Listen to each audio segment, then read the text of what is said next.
आए हुए मेरे प्यारे सज्जनों, मित्रों, अनुयायियों, सबको मेरा सादर प्रणाम। जैसा कि नित्य प्रतिदिन की तरह मैं आज भी ज्ञान की चर्चा में सबके साथ शामिल हो रहा हूँ और चाहता हूँ ज़्यादा से ज़्यादा लोग इस चर्चा में शामिल हों और जो ज्ञान मुझे मिला है उस ज्ञान को मैं सब लोगों तक पहुँचा सकूँ। कुछ ज्ञान उनसे मिले, कुछ हमसे उन्हें मिले।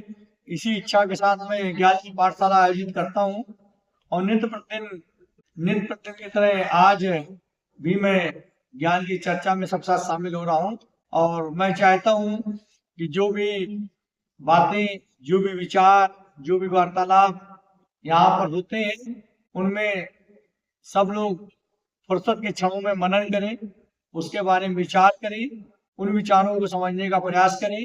जब फुर्सत में व्यक्ति इन विचारों को समझेगा, इन बातों को अपने आप में महसूस करेगा, मनन करेगा, तो समझ पाएगा कि ये कितना महत्वपूर्ण विषय रहते हैं। इसमें जो विज्ञान चर्चा में हम लोग बातें करते हैं, कितने महत्वपूर्ण विषय में बातें होती हैं। तो ये ज्ञान बहुत ही उपयोगी है, व्यक्ति को मुक्ति का रास्ता दिखाने वाला है, व्यक्ति को परमात्मा से मिलाने वाला है और यदि कोई इसका पूर्ण से मनन कर ले तो परमात्मा से मिलना उसका संभव है। इसीलिए मैंने शांति धर्म की जो संकल्पना की थी और जो संकल्प लिया है और जिसकी छाया के अंतर्गत हम ये ज्ञान की पाठशाला आयोजित करते हैं, उसका उद्देश्य ये है कि व्यक्ति का सीधे परमात्मा से वार्तालाप कराना। और आज इसी क्रम में एक नए विषय, परमात्मा की कृपा पाने का सबसे सरल रास्ता क्या है। परमात्मा की कृपा पाने का सबसे सरल रास्ता, आज इस पर चर्चा करेंगे। क्योंकि हर व्यक्ति चाहता है कि परमात्मा उसका साथ दे, परमात्मा से उसका मिलन हो, परमात्मा को जानना चाहता है, परमात्मा के समीप जाना चाहता है, परमात्मा के पास जाके मोक्ष पाना चाहता है और परमात्मा से सभी मिलना चाहते हैं। लेकिन परमात्मा से मिलने का सबसे सरल उपाय क्या है, जिस पे हम बात करेंगे। इस संसार में जो भी व्यक्ति है, उसमें ज्यादातर लोग अहम का हाथ पकड़कर चलते रहते हैं और इसलिए वो परमात्मा से कभी नहीं मिल पाते। क्योंकि जहाँ अहंकार होगा वहां परमात्मा से मिलना किसी हालत में संभव नहीं है।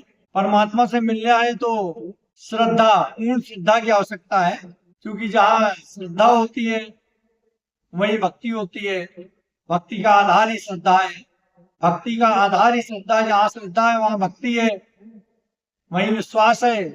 तो श्रद्धा से भक्ति पैदा होती है और भक्ति से विश्वास का अंकुर पैदा होता है, आस्था का वृक्ष लहराता है और उसी पे ज्ञान के पुष्प लगते हैं।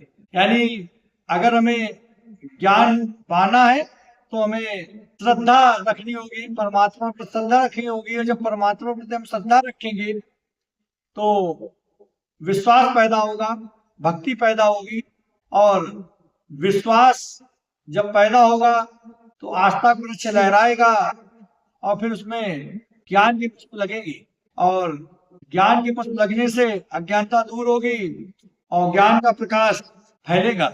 क्योंकि जो व्यक्ति श्रद्धा रखता है, जैसे कोई भगवान में श्रद्धा रखता है, भगवान भक्ति करता है तो उसे शिवलिंग में भगवान दिखाई देते हैं।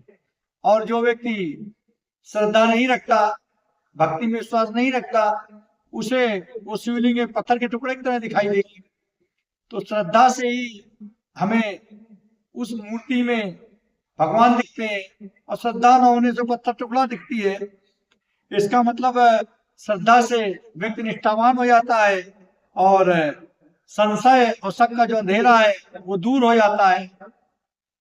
और जो व्यक्ति श्रद्धा नहीं रखता, आस्तिक नहीं होता, भक्ति में विश्वास नहीं करता, वो यहाँ भी परेशान रहता है और ऊपर जाके भी परेशान रहता है। श्रद्धा से विश्वास बनता है और विश्वास से उसके मन के जो संशय है वो दूर हो जाते हैं। इसीलिए मैंने कहा कि ज्ञान प्राप्त करना है तो श्रद्धा जरूरी है। श्रद्धा से ज्ञान तक हम आए और उसी श्रद्धा की वजह से व्यक्ति को मूर्ति में भगवान दिखते हैं और जिसे श्रद्धा नहीं होती उसमें भगवान जगह वो पत्थर की मूर्ति दिखती है। तो अब ये सवाल आता है कि व्यक्ति अपने जीवन में इतना परेशान रहता है, इतना हैरान रहता है, फिर भी एक व्यक्ति सोचता है कि ईश्वर कोई मदद नहीं करते, हम इतना परेशान है। तो इसमें मुख्य बात यह है कि ईश्वर मदद करना भी चाहे तो कैसे करें। जब कोई व्यक्ति ईश्वर को पुकारेगा तब तो ईश्वर मदद करेगी। ऐसा नहीं कि ईश्वर मदद नहीं करना चाहते, ईश्वर सदैव मदद करना चाहते, हर व्यक्ति मदद करना चाहते हैं, लेकिन वो उसको पुकारे तो। जब व्यक्ति ईश्वर को पुकारेगा तभी तो ईश्वर मदद करेंगे, और वो तभी पुकारेगा जब उसका ईश्वर में विश्वास होगा। ईश्वर में विश्वास कब होगा? जब उसकी ईश्वर पर भक्ति होगी। भक्ति कब होगी? जब उसकी ईश्वर पर श्रद्धा होगी। तो जब ईश्वर पर श्रद्धा होगी, उसकी भक्ति होगी, तभी ईश्वर पर विश्वास होगा, तभी ईश्वर को पुकारेगा। तो लोग ये सोचते हैं कि ईश्वर ने कर्म का विधान बना दिया और जन्म मृत्यु का फेरा बना दिया, और ये सब बनाकर वो व्यक्ति को फटफटाते हुए छटपटाते हुए इस संसार में देखते हैं। जैसे एक बहेलिया जाल डाल देता है, उसमें पक्षी फंस जाता है, और जहरिया दूर से उसको छटपटाते हुए देखता है। तो अगर लोग ये सोचते हैं कि ईश्वर ने इंसान की रचना तो की, लेकिन उसको मार्ग दिखाने के लिए उंगली नहीं पकड़ी कि वो मार्ग से अपनी भटक गया है, गलत रास्ते पे चला गया है, तो उसको उंगली पकड़ के मार्ग दिखाएं, तो ये सोचना गलत है। ईश्वर हर व्यक्ति को सही रास्ते पे लाना चाहते हैं, हर व्यक्ति की मदद करना चाहते हैं, लेकिन समस्या है कि वो ईश्वर में भक्ति तो रखें, ईश्वर में श्रद्धा तो रखें, ईश्वर में विश्वास तो रखें। ईश्वर तो सब कुछ करने को तैयार है। तो जिन लोगों को लगता है कि ईश्वर मदद नहीं करना चाहते या मदद नहीं करते, वो परेशान है, उनको एक बार अपने आप में जरूर सोचना चाहिए कि वो ईश्वर के बारे में क्या सोचते हैं, ईश्वर में कितना विश्वास रखते हैं, ईश्वर में उनकी कितनी श्रद्धा है, ईश्वर में कितनी भक्ति है। क्योंकि देखिए, जो व्यक्ति ईश्वर की भक्ति करता है, जो भी व्यक्ति और सच्ची श्रद्धा और सच्ची भक्ति से ईश्वर को याद करता है, ईश्वर तो उसके पास दौड़े चले आते हैं। 2 कदम आगे बढ़ाता है, बाकी दौड़ तो ईश्वर लगा लेते हैं। सच्चा भक्त ईश्वर की भक्ति करता है, और जो व्यक्ति सच्चा होता है उसकी भक्ति खुद परमात्मा करते हैं। यानी भक्त ईश्वर की भक्ति करता है, ईश्वर भक्त की भक्ति करता है। क्या गजब का ये जोड़ है कि सच्चा भक्त ईश्वर की भक्ति करता है, ईश्वर को पाना चाहता है, और ईश्वर सच्चे भक्त को पाना चाहते हैं और उस भक्त की भक्ति करते हैं। यानी भक्त ईश्वर की भक्ति करता है और ईश्वर खुद भक्त की भक्ति करते हैं, और यही तो ईश्वर चाहते हैं। भक्त, भक्ति और भगवान के बीच में कुछ नहीं, ये समागम हो जाए। ईश्वर यही चाहते हैं भक्त हम में समा जाए और हम भक्त में समा जाए। जब ईश्वर की ये भावना है कि हम भक्त में समा जाए, भक्त हम में समा जाए, और बीच का कोई भी मार्ग शेष न रहे, यानी भक्त, ईश्वर और भक्ति तीनों एक हो जाए, तो फिर ऐसा कैसे हो सकता है कि ईश्वर भक्ति मदद न करना चाहे? ईश्वर भक्ति मदद करना चाहते हैं, लेकिन भक्त पूरी श्रद्धा से ईश्वर की तरफ दौड़े तो ईश्वर पर विश्वास तो रखे, ईश्वर पर श्रद्धा रखे, भक्ति करे, विश्वास रखे, निश्चित रूप से उसको भक्ति मदद ईश्वर जरूर करेंगे। अगर व्यक्ति पूर्ण भक्ति के साथ या पश्चाताप के साथ एक आंसू भी बहा दे, तो ईश्वर उसके लाखों पापों को मुक्त कर देते हैं। ईश्वर से मदद लेने के लिए, ईश्वर से सहयोग लेने के लिए ईश्वर को चढ़ावा नहीं चढ़ाना कि सोना चांदी चढ़ाना है, पैसे चढ़ाना है, 56 भोग देने हैं या कुछ और देना, कुछ नहीं देना।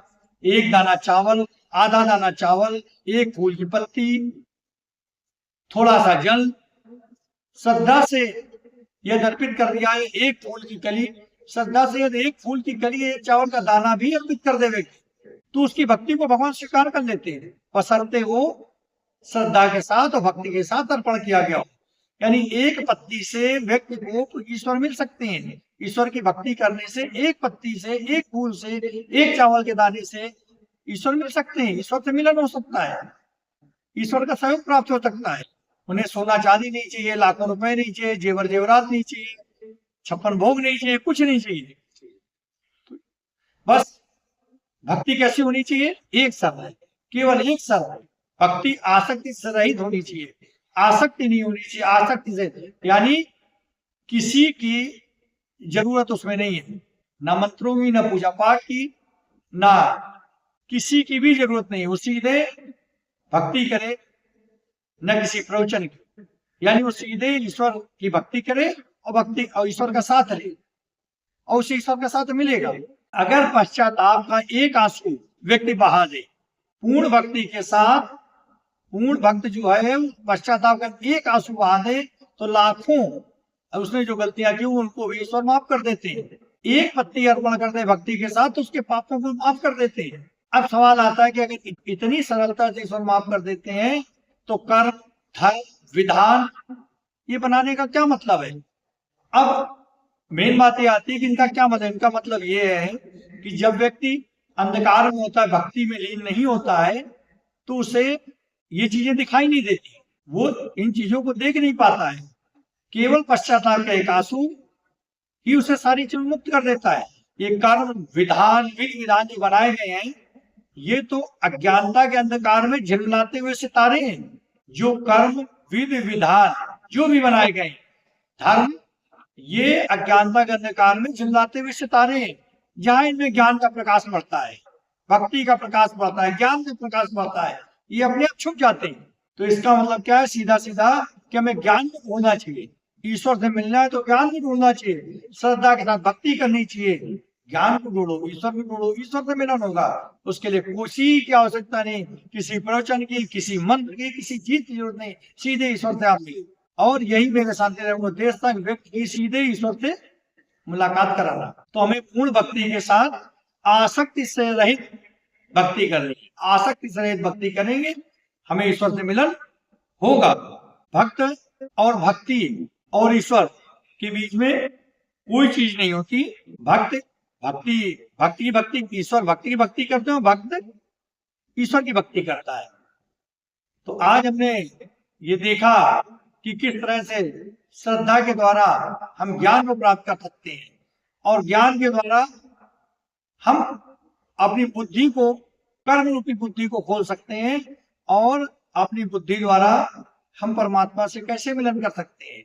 हमें किसी सहयोग की, किसी व्यक्ति की, किसी धन की, किसी यंत्र तंत्र की जरूरत नहीं है। हम सीधे ईश्वर से मुलाकात कर सकते हैं और अपने को ईश्वर में समर्पित कर सकते हैं। जब हम अपने को ईश्वर में समर्पित करते हैं, ईश्वर को पाते हैं। भक्त के माध्यम से ईश्वर को पाता है और ईश्वर भक्त के माध्यम से ही भक्त की भक्ति करते हैं।